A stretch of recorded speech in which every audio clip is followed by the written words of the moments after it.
को powered by Vimal. Vimal बोलो जुबा केसरी.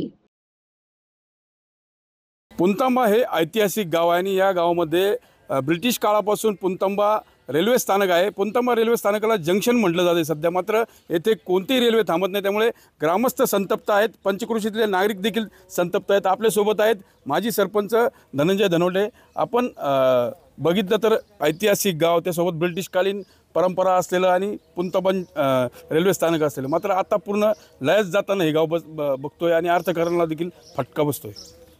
इंग्रजांनी इथं रेल्वे स्टेशन बनवलं आणि याची अर्थव्यवस्था, या पुणतांबा गावची अर्थव्यवस्था ही या रेल्वे स्टेशनवरती अवलंबून होती. परंतु गेल्या काही दिवसापासून सरकारने जे निर्णय घेतले कोरोना काळापासून, संपूर्ण पॅसेंजर व एक्सप्रेस गाड्या ज्या इथं थांबत होत्या, ज्यांनी शिर्डीसाठी लोक इथं उतरत होते आणि पुणतांब्याच्या पॅरालिसिस दवाखान्यासाठी लोक इथं लांबून येत होते, ते सर्वांचं इथं मोठं नुकसान झालेलं आहे. आमच्या गावातील विद्यार्थी असतील, नोकरदार असतील, व्यावसायिक असतील, हे सर्वजण शहराच्या ठिकाणी जाऊन व्यवसाय करण्यासाठी इथून जात होते. आज हे सर्वजण या रेल्वेच्या विस्कळीतपणामुळे सर्वजण गाव थांबलेलं आहे आणि रोज काही ना काही नुकसान या रेल्वेच्या खात्याकडून केलं जात आहे. कुठल्याही प्रकारची परमिशन न करता कुठेही रेल्वे गेट बंद कर, दुसरीकडे रेल्वे गेट चालू कर, कुठेही अंडरपास काढ, कॉडलाईन काढ, कुठल्याही प्रकारे ग्रामस्थांना विश्वासात घेतल्या जात नाही. हा एक सरकारचा भाग आहे, परंतु तरीही ग्रामस्थांना कुठल्याही विश्वासात घेतल्या जात नाही. जे कामं केलं जातं ते कंत्राटदारांमार्फत केलं जातं. एकदम निकृष्ट दर्जाचे कामं आहेत. जिथं जिथं रोड केलेले आहेत ते संपूर्ण उचकलेले आहेत. आणि एवढं करून पुणतांब्यातील जे काही रेल्वेचे कर्मचारी, इथं 200-250 कर्मचारी राहत होते, यांना देखील इथून शिफ्ट केलेलं आहे. त्यामुळं हे पुणतांबा गावचे रेल्वे स्टेशन हे फक्त शोभेची वस्तू झालेली आहे आणि इथं कुठल्याही प्रकारची रेल्वे थांबत नाही आहे. आणि अजून एक स्टेशन बांधलेलं आहे. जर रेल्वेच थांबत नसेल तर स्टेशन बांधता कशासाठी? हा सर्व जनतेचा पैसा आहे, हा पाण्यात घातला जात आहे. जर सरकारने रेल्वे व्यवस्था पूर्ण करोनाच्या पूर्वी ज्या काही गाड्या थांबत होत्या त्या जर थांबवल्या नाही तर आम्ही इथं ग्रामस्थ सर्व ग्रामसभा घेणार आहोत आणि एक मोठं आंदोलन छेडण्याचा आमचा विचार आहे. एकंदरीत बघितलं तर मेट्रो असेल, वंदे भारत असेल, अशी विकासात्मक ज्या योजना आहेत केंद्र सरकारकडून राबवल्या गेल्या, मात्र तुमच्याकडे मात्र दुर्लक्ष होतं आहे असं मला वाटतंच. कारण ग्रामीण देशाची अर्थव्यवस्था ही ग्रामीण अर्थव्यवस्थेवर सुद्धा अवलंबून आहे. त्यामुळं फक्तच वंदे भारत जी गाडी चालू केलेली फक्त शहरी भागाकरता सुरू झालेली आहे, असं आमचा प्रवाशांचं काय असं आहे. आपण अनेक वर्षापासून येथे राहतात.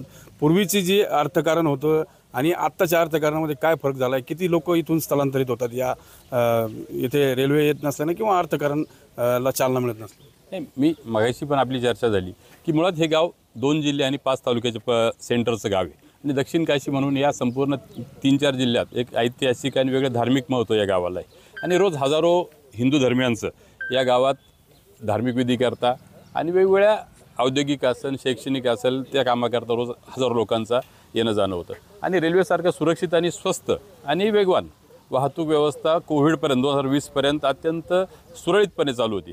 पण दुर्दैवाने आले शासनाच्या मना आणि त्या पद्धतीने शासनाने अचानकपणे प्रवासी गाड्या, पॅसेंजर गाड्या आणि एक्सप्रेस गाड्या, जसं इथलं प्रवासी गाड्या तर बंदच केल्या, पॅसेंजर गाड्या आणि एक्सप्रेस गाड्यांचे वेग वाढवण्याच्या नादात ग्रामीण भागातील अनेक स्टेशनचं थांबे बंद केले.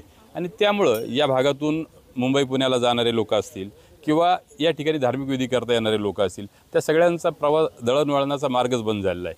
आणि या रेल्वेच्या माध्यमातून जंक्शन असल्यामुळं अनेक गाड्या थांबत असल्यामुळं आमच्या गावातील अनेक तरुण मुलं या ठिकाणी उदरनिर्वाह करत होते. छोटे मोठे व्यवसाय करून पाण्याची बॉटल असेल, चहा असेल, वडा असेल, अनेक सोयीसुविधा असेल, रिक्षा असेल शिर्डीला जाण्याकरता, त्या सर्वांच्याच रोजगारावर मर्यादा आलेल्या आहेत. शासनाने साधारण मुळात रेल्वे ही शासनाचा हेतूच हा ग्रामीण भागातील दळणवळणाकरता होता आणि तोच आता धुळीस मिळवलेला आहे किंवा लायच गेला आहे. दुर्दैवाची गोष्ट अशी की माझ्या गावकऱ्यांनी रेल्वेच्या अनेक वेगवेगळ्या कामाकरता जमिनी दिल्या, शिर्डी लाईन करता दिल्या, कॉड लाईन करता दिल्या आणि वेगवेगळ्या पाणी, आजही आम्ही संपूर्ण गावाला पाणी टंचाई भासून रेल्वेला पाणी देत आहोत. परंतु आमच्या संपूर्ण रेल्वेनी या भागातील सगळे स्टॉपेज बंद करून या भागात सगळ्या असुविधा तयार करून ग्रामस्थांना एक चारी बाजूनी रेल्वेचा विळखा घातला आणि सोयीसुविधा मात्र शून्य दिल्या. येणाऱ्या काळात रेल्वेला ग्रामस्थांच्या रोषाचा सामना करावा लागणार आहे. आम्ही तीव्र आंदोलन या ठिकाणी करणार आहोत. आम्ही या भागातील दोन्ही माजी खासदारांना भेटलो, आताच्या आजी खासदारांना यापूर्वी भेटलो आहे, मध्य रेल्वेचे सर्व व्यवस्थापक भाटिया असतील, त्यांच्या अगोदरचे असतील, त्यांनाही भेटलो. बंगारप्पापासून तर रावसाहेब दानवेंपर्यंत, रेल्वे राज्यमंत्र्यांना असेल किंवा अश्विनी कुमार वैष्णव असेल त्यांनासुद्धा भेटलो होतो. परंतु दुर्दैवाने आमच्या एकाही मागणीकडे आत्तापर्यंत रेल्वे प्रशासनाने लक्ष दिलेलं नाही.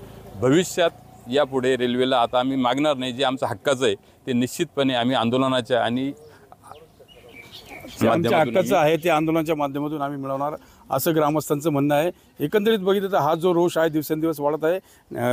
नागरिकांच्या समस्या आहेत, विद्यार्थ्यांच्या आहेत. त्यामुळे कुठेतरी पुंतंबा जंक्शनवर आणखीन रेल्वे गाड्या थांबवाव्यात अशी मागणी आता जोर धरू लागली आहे. मनोज गाडेकर, TV9 मराठी, पुंतंबा, अहमदनगर. को पावर्ड बाय विमल. विमल बोलो जुबा केसरी.